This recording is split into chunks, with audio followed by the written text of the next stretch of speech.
Hello, and welcome to another Block Chat. Today with Minnie Reynolds and Makram Hani. Minnie, how are you? I'm great. Great to see you, Makram. I'm looking forward to Minnie, our chat. and I'm looking forward, and I'm sure everyone watching us is looking forward as well. You're part of a market that's very active and a team that's very active at Blocksquare. Tell us more. Where do you operate? And for people who don't know you, because I believe a big portion of the community would have interacted with news about you in the past. Where do you operate, and why is your market interesting, and what advancements have you been doing over the past few months and years now? Great. Okay, so we're in Perth in Western Australia. Western Australia is pretty unique in a lot of ways. We have a growing population, have had for some time. We don't have enough labour in our state to fulfil what needs to be done here. We then, in turn, don't have enough houses because we can't keep up with the infrastructure and the housing supply that we need. I mean, we're a market like any other market. We have supply and demand issues, and that's what pushes up prices. What's creating the affordability issues, etc. But I think Blocksquare in what we do sort of plays very much into that, and we can talk about that some more. But yeah, we in Blocksquare and in our markets here, I think we can see solutions that we can use that will make a difference. And it's not like a one brushstroke that creates the magic bullet or anything like that. But it is a structured approach to how we can actually make a difference. So yeah, Today's subject actually is real estate tokenization and how can it help solve and contribute to the housing crisis. And it's a huge subject. We can discuss it over hours and hours. We'll try to squeeze it to 30 minutes as we promised before. The sides that we will discuss of it is the funding, because that's a very important cornerstone of developing it. And if you want to fix anything, you would need to find the funding for it. The involvement of the community and the everyone in the community with that, and how tokenization can facilitate that. Because at the end of the day, tokenization is not a secret weapon that somebody holds, no one else does. Tokenization is a tool similar to most of tech that hopefully helps us do things in a more efficient way and in a more effective way. And hopefully there is a social value for the use of tokenization within this. And I first discovered this, by the way, in two ways. I'll tell you a short story about how I discovered the impact of this. A few years ago in 2020, there was Expo 2020 in Dubai. And we were presenting as Blocksquare, and we wanted to put together, the Sustainable Development Goals of the UN, which were the theme of Expo 2020. We wanted to do a talk, and the subject of the talk should match the SDGs.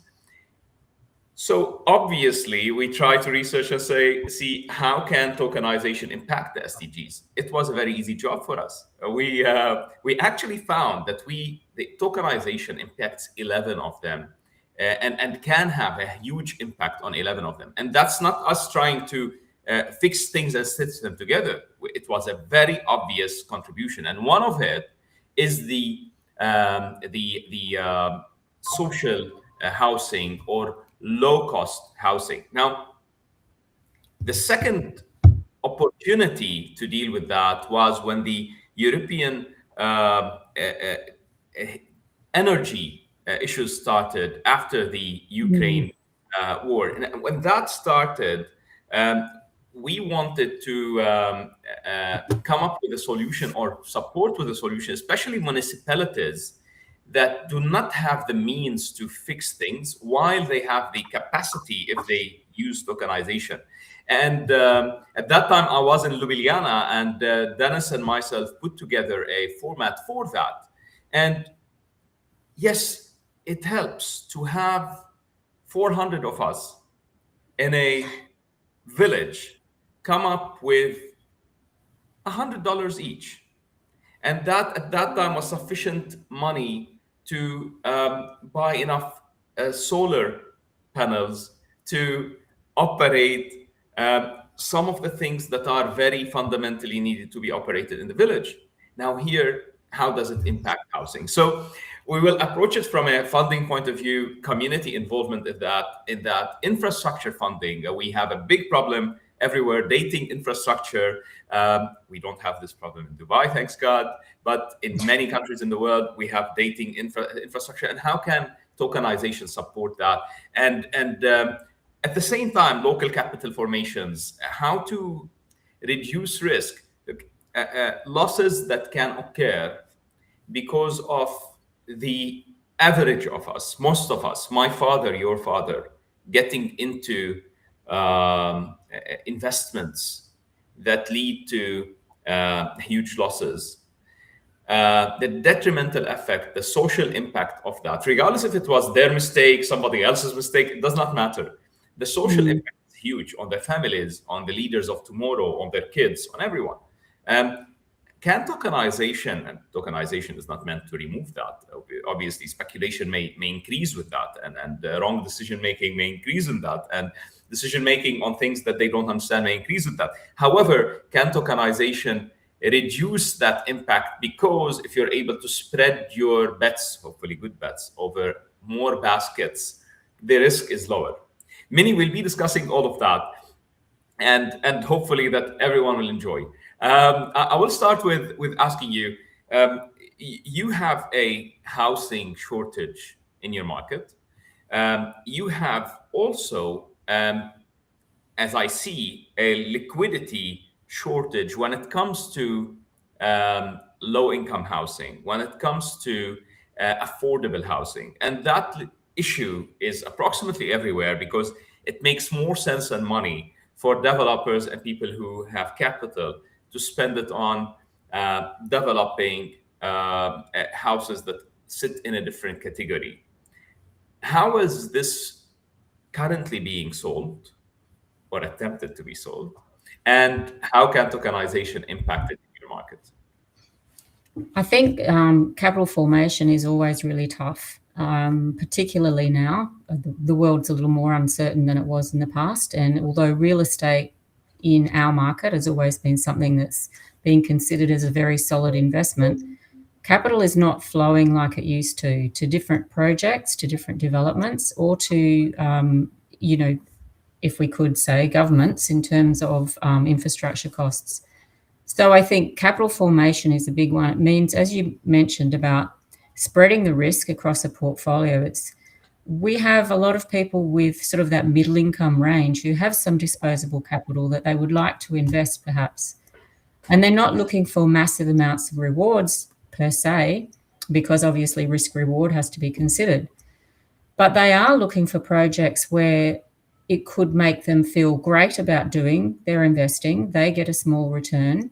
They know it's backed by real estate or infrastructure. So for them, it's a safe thing in terms of bricks and mortar, basically. I think, too, if we look back in history, government has already raised money for infrastructure before, but to the private sector, and just to the retail sector as well, by issuing bonds and things like that. That's how they actually create it here in WA, and they've done it in many different ways in WA as well. But it's never been tokenized, and the layer of tokenization around that is going to make the whole system work so much sweeter and so much tighter. Settlement finality, where we know that the money's received, the token is issued immediately. There's no 2 plus, 1 plus 3 or whatever, however many days they're going to be holding that money. So that's a really big advantage. We'd be sitting on rails that are like very hard coded. The risk in that scenario is a lot less. So we have that situation. But also, I think, we're talking about creating more supply. If we could say, for instance, tokenize the now already existing Keystart program that we have in Western Australia, where Keystart will provide a certain amount of equity purchase in the properties. And so a lower income earner doesn't have to have a 10% or a 20% deposit. They can have a small deposit and they have a small amount of, like, they're paying rent anyway, rent's high. They have that amount of money that they have to pay anyway, so let's put it into a house. So the government actually helps them do that by giving them a lower interest loan through Keystart, and they give them a deposit. So the government is basically on the title, but it's not like they're going to come in and check the property or anything like that. So they're actually already doing it. If they could do that through a tokenization over the top of that, it would also make it so much easier, because the process to do these things is quite complex. And even although there's, still have to check the boxes to make sure you're the right fit for that product, tokenization could make the application and the transactions that could happen on there so much quicker, so much easier, and so much more transparent. You can see exactly what's going on. That then also includes the possibility of that person paying back more of the equity and becoming the owner eventually of that property, and tokenization makes that very simple as well. Then say, for instance, that person says, well, I've lived here now for 5 years, I own, a certain amount, maybe 100% of that property. Perhaps I'm going to keep that and rent it, and maybe I'll tokenize it, and I can share the benefit of that to other people. So it goes on and on. I guess what I'm saying is that, like, you can, once you start to see the actual benefits of it, you can see how it can actually recycle throughout. And if I was sorry, I've lost my camera. No problem. Lost your camera. I'll tell two stories while you regain access to your camera, Minnie. One of the concepts we have in real estate investment is layering. Layering is the process of getting. We have Minnie back. Oh, yeah. Continue on layering, and then I'll give it back to Minnie. So layering is when we have different parts, different types of investors come into different parts of the cycle or different tranches of the capital stack. Now, why does that happen?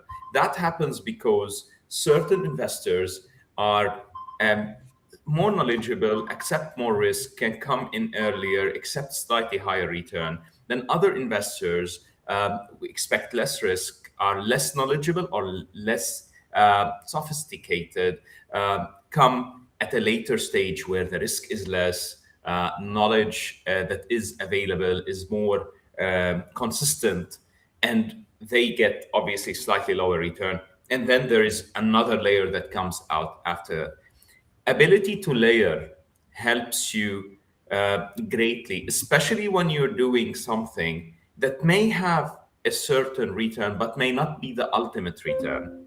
But the social benefit of it is huge. The benefit to the country, the benefit to the city is huge.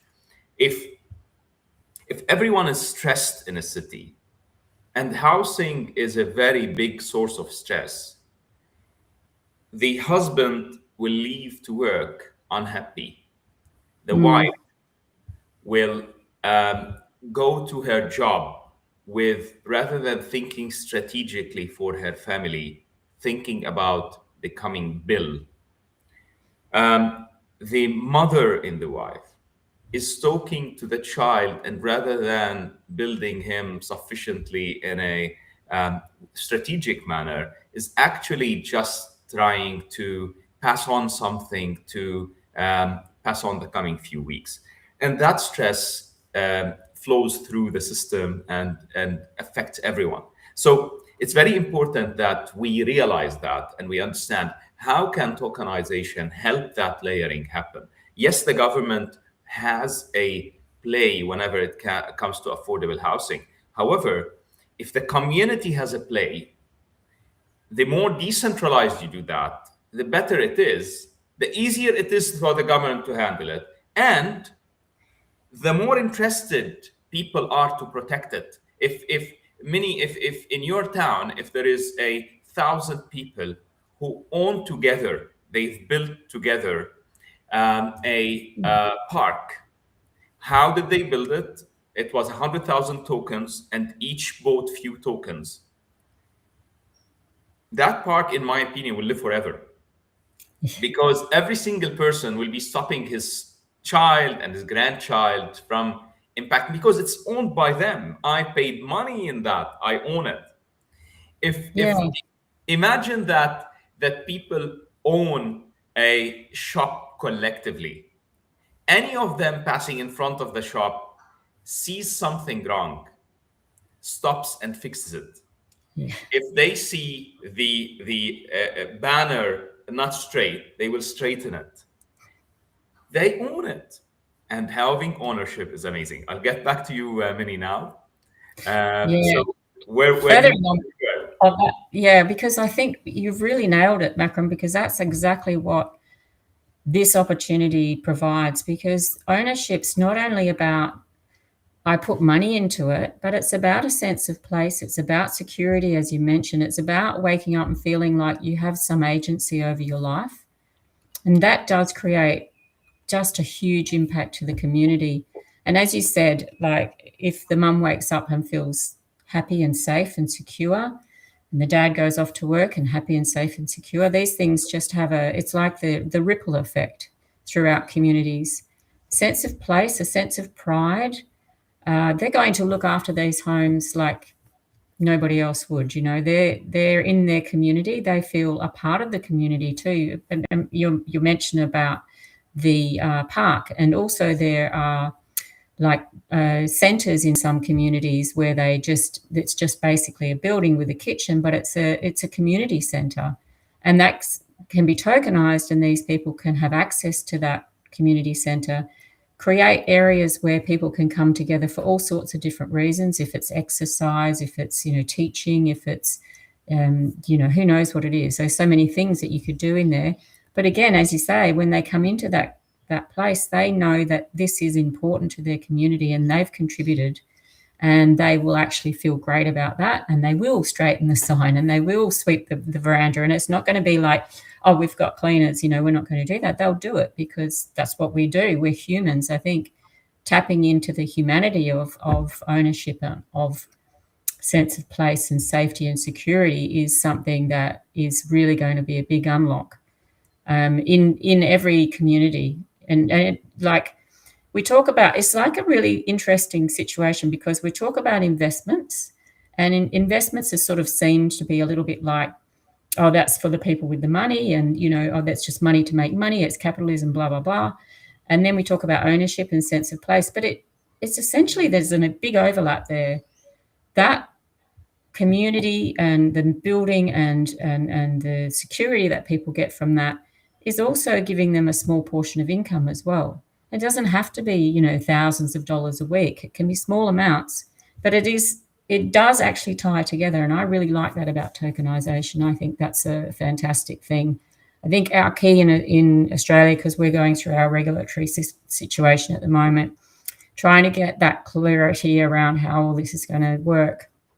And I think if we talk about from that tokenization perspective, when the regulation comes into place, and this can happen, and it can be offered to retail investors. And the retail investors are the people on wages who they may have a small amount of money each week. They can start building a portfolio of properties. It could be anywhere in the world. It could be in their community. It could be like a great big stadium, for instance, where their favourite football team plays. They could feel then more community involvement in that. Then they're all getting a little piece of money from all these different things, and that portfolio can grow over time. And of course, with liquidity, it can be traded as well. If they need some money for something, they can take that out. They can then say whatever it is they need to do, pay for school fees, for instance, or whatever. So I think there's it feels like there's two different streams, but they're actually not. The capitalism side of things has to be there because that's how it works. But the community side is definitely exactly there. And I sometimes hear this sort of a disconnect, and I feel it's quite strange because if you look at the bigger picture, it's all connected. So I think there's many benefits, and I think we'll just keep seeing those benefits play out. The more creative we are too. I would argue that the most serving to social good is capitalism rather than any other system, at least in my opinion. Yes.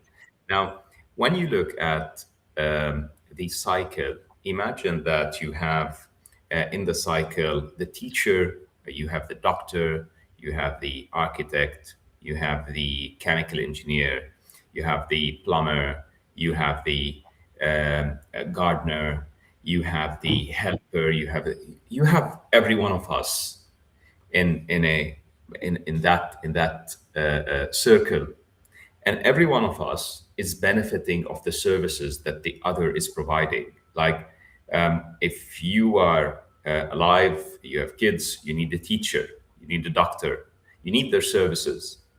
Um, for those of the people in this circle who support every single one of us and require housing that does not cost an arm and a leg, is affordable, is dignified, that type of housing that is required, if not provided properly for, um, creates an impact on the service you are getting and the cost of the service you are getting. Now, how about the capitalist in you today thinking the following way? I pay X 1,000 a month, they pay their house. How about if I contribute to owning the house they buy? It becomes a better house. Me and 1,000 other people contributed to it. And then we collect 300 in rent. So now the cycle is I pay him, he pays me partially. I love that. It feels That is better. actually exactly right. It feels It's better brilliant. for him and better for you. Yeah. And it goes back to barter. The human beings. Years ago, there was something that started, I believe, in Australia. It's called barter card. Not sure if you've Yeah. ever heard of it. Yeah. It was a Yeah, big yeah. thing for a period of time. And then I don't know what happened with it. Again, I love the history of it because it's one of the great things that, in my opinion, occurred over the past 100 years. And I enjoy those things that happen and those stories. But it goes back to barter. You make apples, I make bananas, and we exchange. Now I Yeah. make a service, and we exchange with the service. Now, the second thing which you talked about, Minnie, is that's very important. The idea of cooperative investment started in England. Why did it start? Merchants who had ships being sent to sea, pirates were taking over the ships. The merchant who's very rich goes bankrupt instantly. Why? Because all his money and all his people were in that ship. His whole company, his whole business was in that Yeah. ship. Yeah. Yeah. And all his capital was in that ship. So they said, why wouldn't you own a portion of my ship? I own a portion of yours.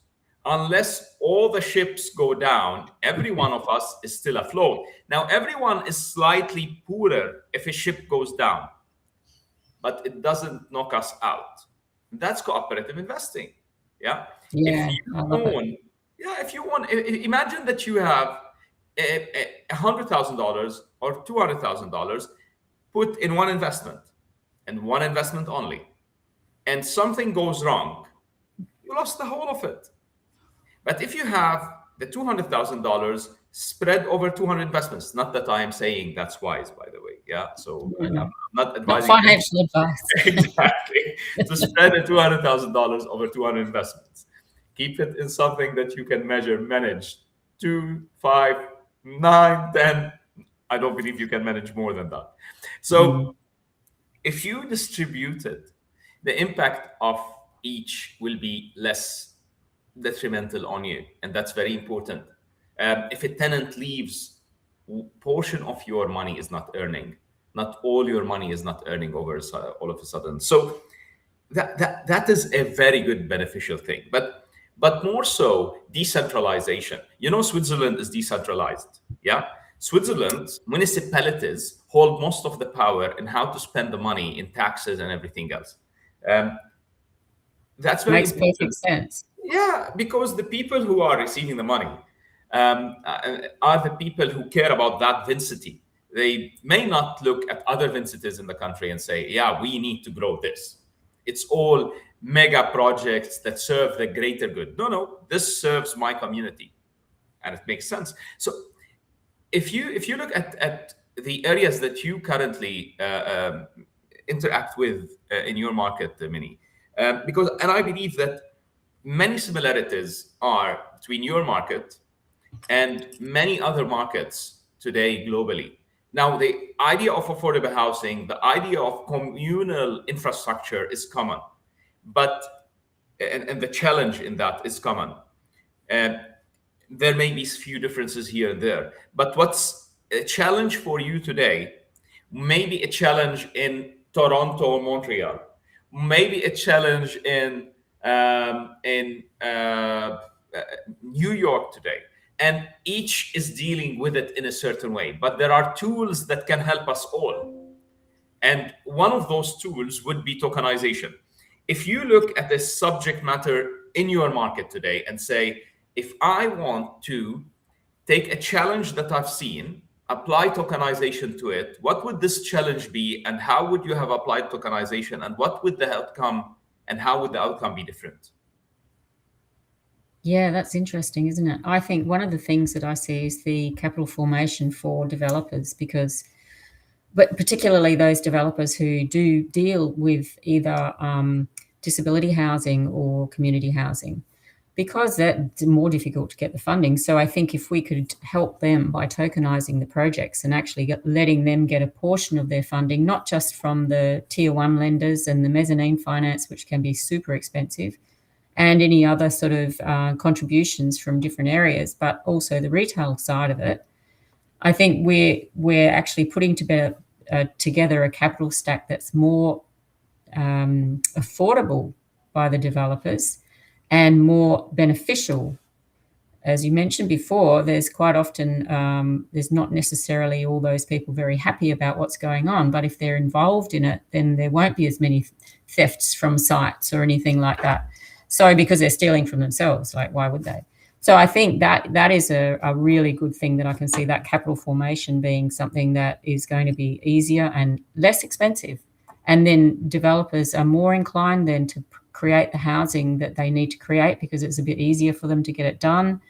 As I said before, capital from anywhere at the moment is difficult, but that could be a good solution. And creating more homes eventually is exactly what we need to do to accommodate the population growth that we're having. It's pretty basic stuff. It's not, it's just economics 101. So I think, that context that's perfect for that.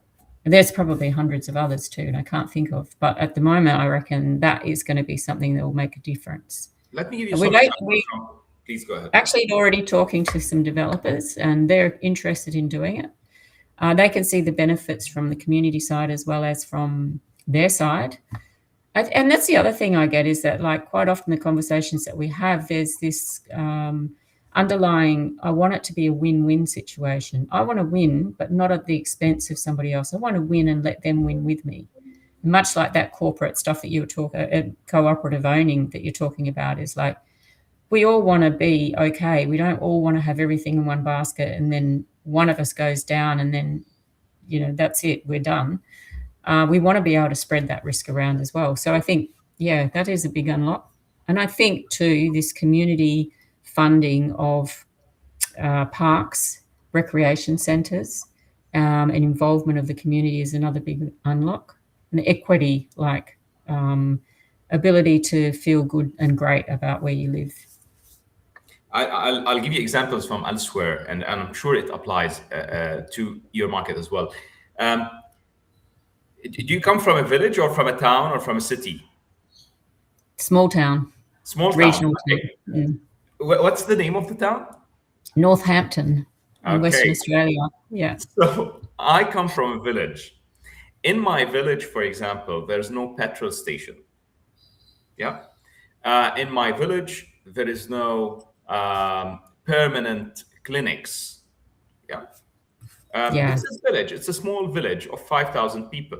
So you wouldn't expect to have all services in that village. So usually one of the surrounding villages may have one of those services. And then the other village has one of the services that doesn't have the other. And this is how it goes. Now, imagine that the people of that village come together and say, we want to buy that place, that shop, and open a pharmacy.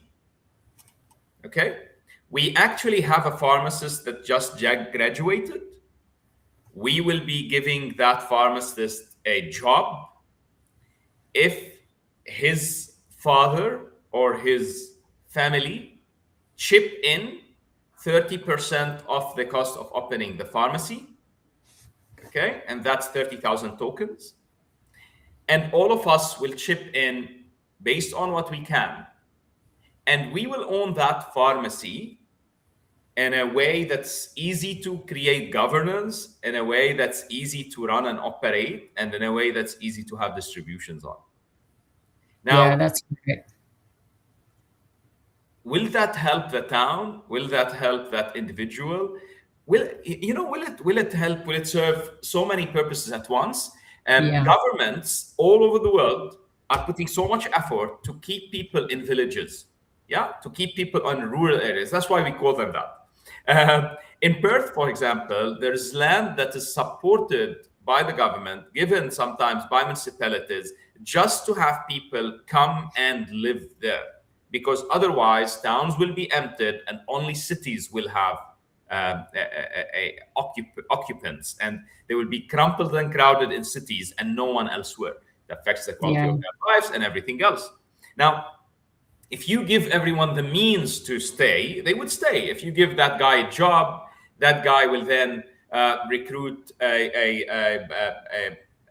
for example, a painter to paint their house, and then that cycle, that economic cycle, grows and develops and continues.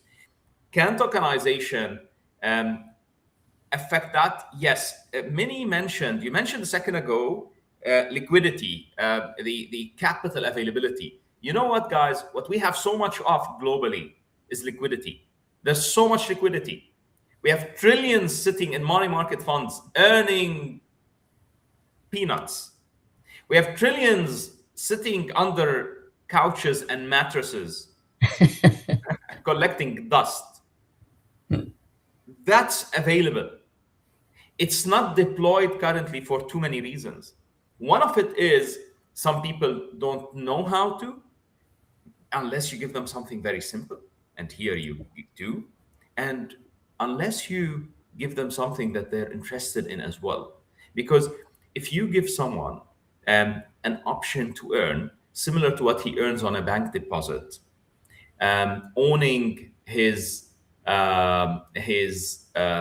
barber shop in his village, most probably he will, because he goes to that barber as well. And now he's not only a customer, he's a giver and a receiver. And the cycle grows, and we want to keep it simple here. I'll give you an example that I'm sure would work in many other places. When we were looking at SDG and how does tokenization support causes, we found that first, if we categorize causes, there are causes that are good to have, but people consider a luxury. Like, for example, if you go to lower earning communities, you will see that they're less worried generally about eco and green. If they're deprived of energy and electricity, they would want electricity. It doesn't matter at what cost. It doesn't matter at what cost to the environment. It doesn't matter at what cost to their because it matters at what cost to their pocket. Yeah. If you go to that community and you provide them with a solution, and that solution comes from their pockets and their current resources, and that solution is a good solution, it makes sense. So this is the first category. It's the good to have, but not necessary. And people who are not living luxury would not look at the good to haves. They would only look at necessities. The second is necessities. People want to drink, people want to eat. Now, yes, there may be in a village, in a town, someone who's wealthy and philanthropic and comes out and does a donation of $1 million to fix so and so. but that guy will definitely be incentivized much more, and that million can go much further if it's distributed over 5 projects, and in each, every single party who's capable in the village is involved in. So, for example, if you look at schooling, schooling. Actually, I was, and this is something to mention. It's amazing. I was talking at that time in front of a team from Ljubljana, from Slovenia. There was an initiative which is I Feel Slovenia, if I'm not mistaken. Don't kill me, guys, if I am.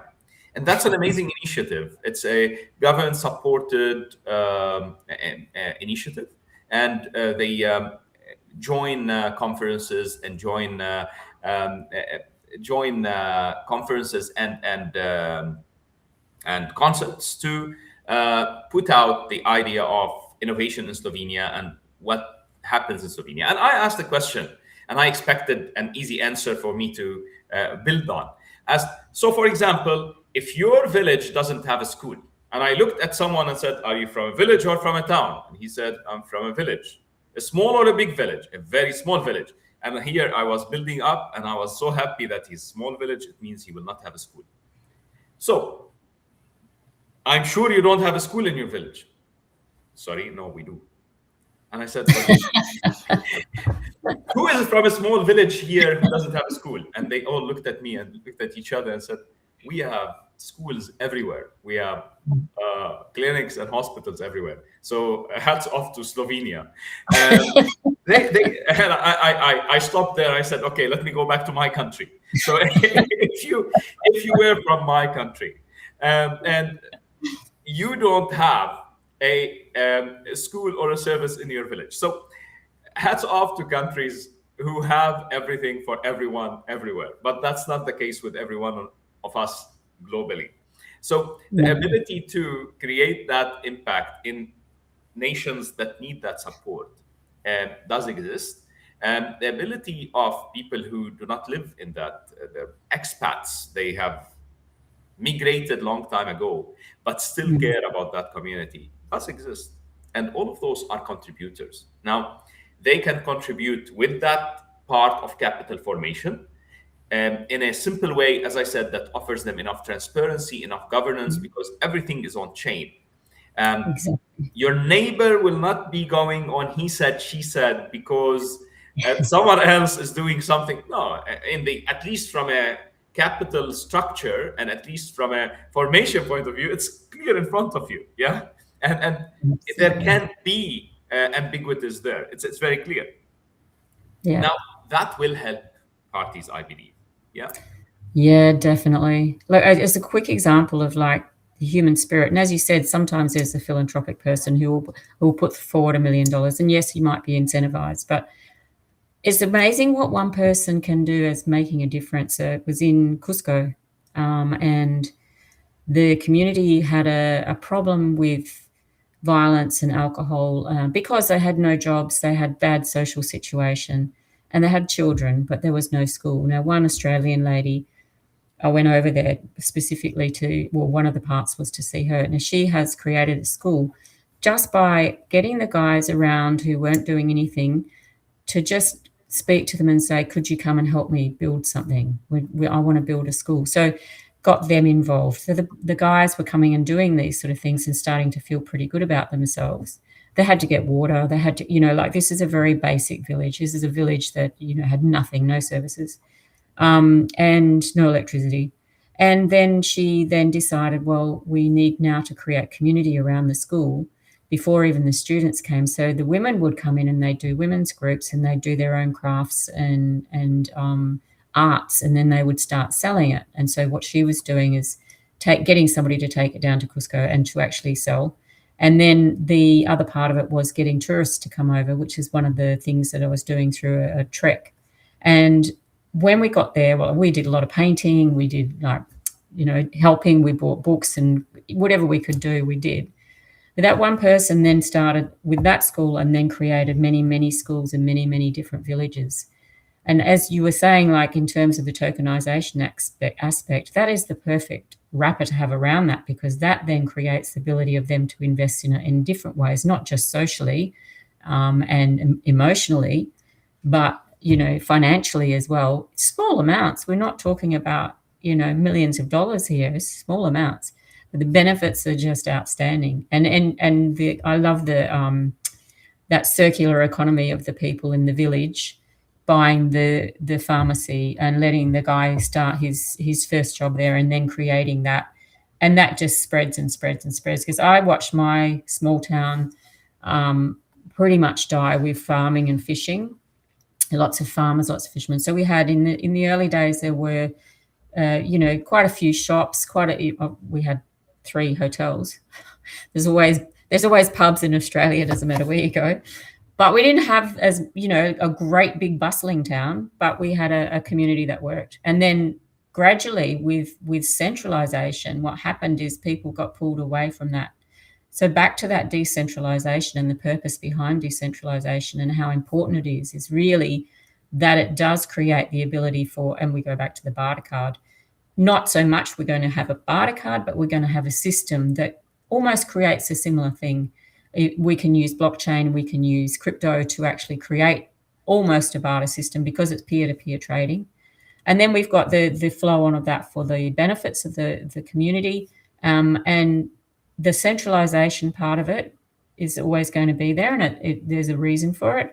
But the more that we look towards decentralizing what we do and how we do it and being more humans in our human community, I think it will just, the benefits will be tenfold. And tokenization is giving us that opportunity, trading that peer-to-peer, saying to my friend across the road, this is a great thing, and this is what it's going to do for us in our community, and you'll get a small amount of money for this as well, or even a big amount of money, whatever it is. And then it's education too. And I think you touched on it when you said about the fact that it needs to be easy for people to do, and that's exactly where we're going. We're trying to make everything really simple. You can just buy and sell the tokens in these properties. You can actually buy and sell these properties in these tokens in these businesses, or you can help this guy create a new bank of social housing by putting in this amount of money. So I think the easy things coming, and education is very important. And that's, I guess, another thing that I think is a foundational pillar about how we can get the message out, which is what we do, all the time, as we talk about it all the time. And get everybody on board. I mean, it's not the magic wand, but it's a very good start. I think it's a very good start. There's a concept here that comes out, which is very interesting. It's the concept of that individual who does not have of something, does not really work to have more of it, and does not see the value in saving it. It works with money, it works with other stuff. I'll talk about it here for 2 reasons. So somebody who did not ever save money, or who doesn't have money in his pocket, will be less incentivized to save. People who have savings will be much more incentivized to save. That's why the more savings you have, the more cautious you are about money, because money means something now, especially that if it's put aside or beside its friends, its collaborative energy is very powerful. Yeah. So whenever you allow people to start investing the $100 they have, it will incentivize them to add more to it.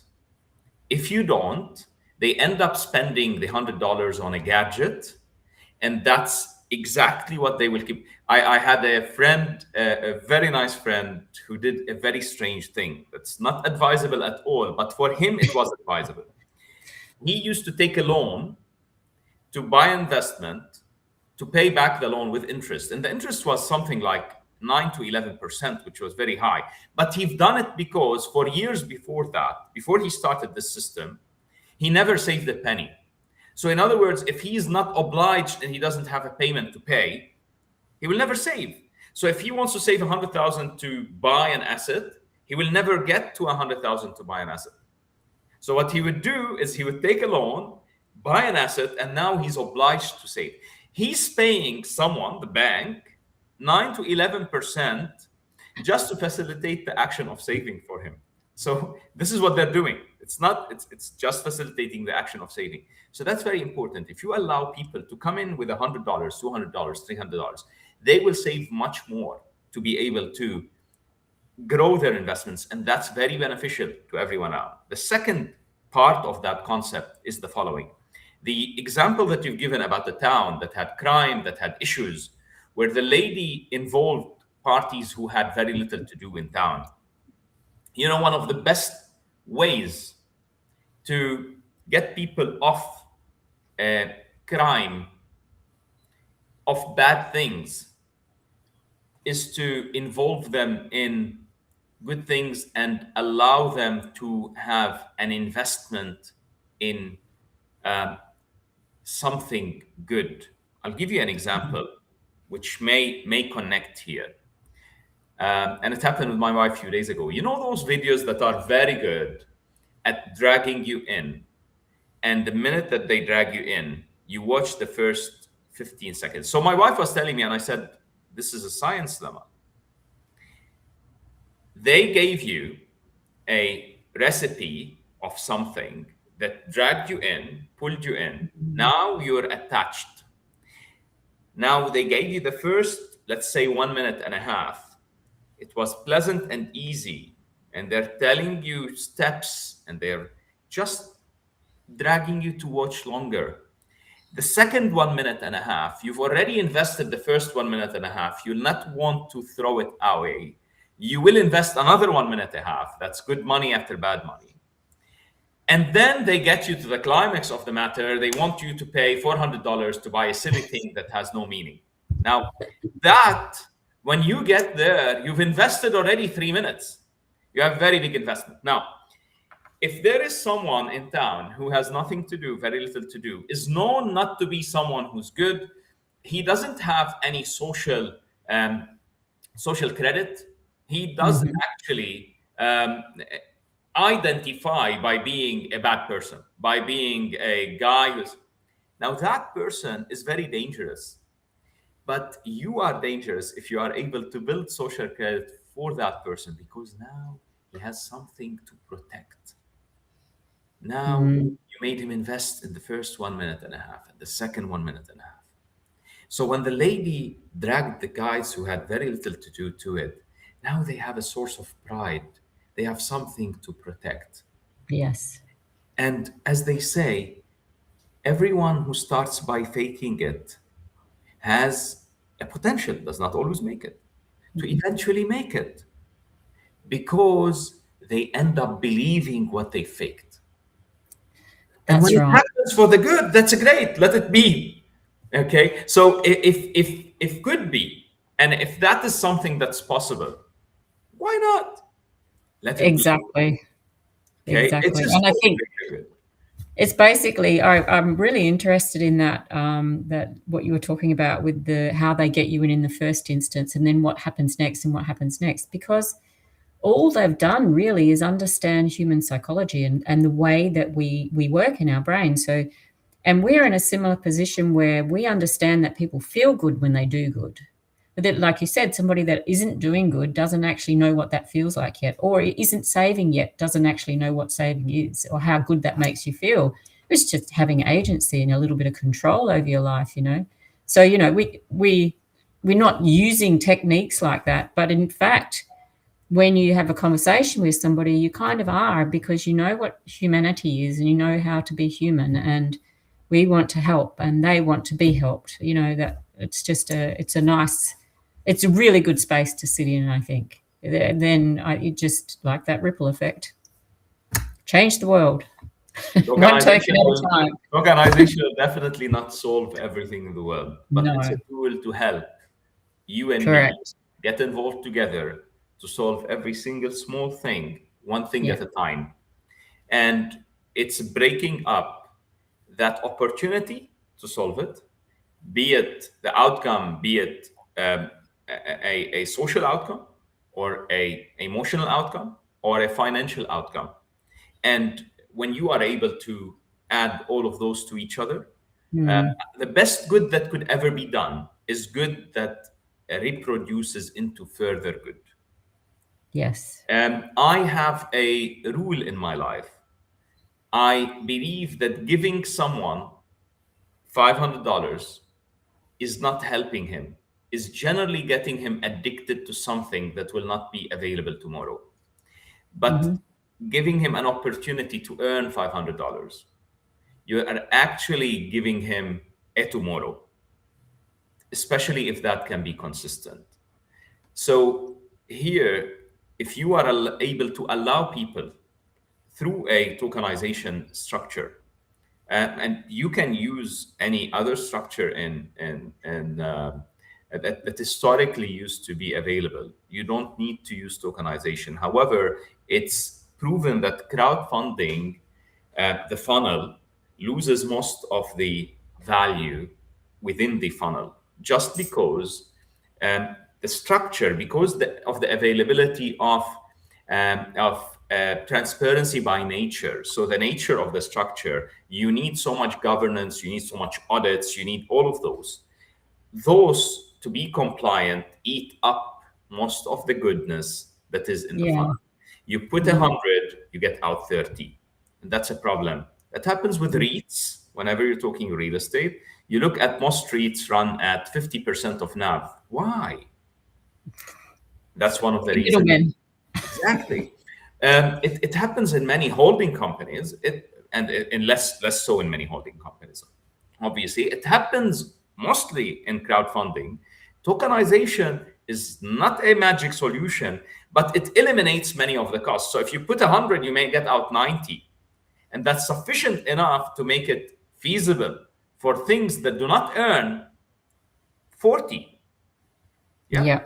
You still get something reasonable from a simple thing that earns usually 6-7%. And that's great, because if you get 90 of 6-7%, 90% of 6-7% is still feasible for most people. Minnie, anything you would like to add or say? We promised people that we don't cross That's 10, right. but we are now at 52, but it's very interesting, and I believe we can talk about it forever. So anything you'd like to tell our community, and anything you'd like to say before we close?